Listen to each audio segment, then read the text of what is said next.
I'm seeing something very strange happening today.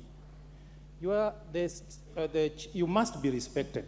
The members of UDA party are crossing just this way as if this is a street in Sugoi. This is parliament. You must go there.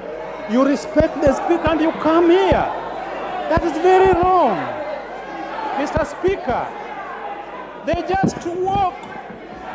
You must respect the seat of the parliament. Order. If you are feeling, if they are feeling the heat of voting. Take your seats. Order, honorable members. Honorable MASARA, you don't have to prosecute your point of order laced with poison.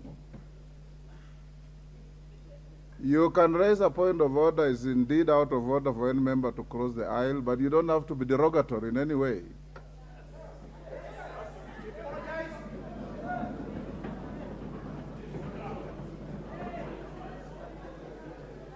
Proceed, Majority Leader.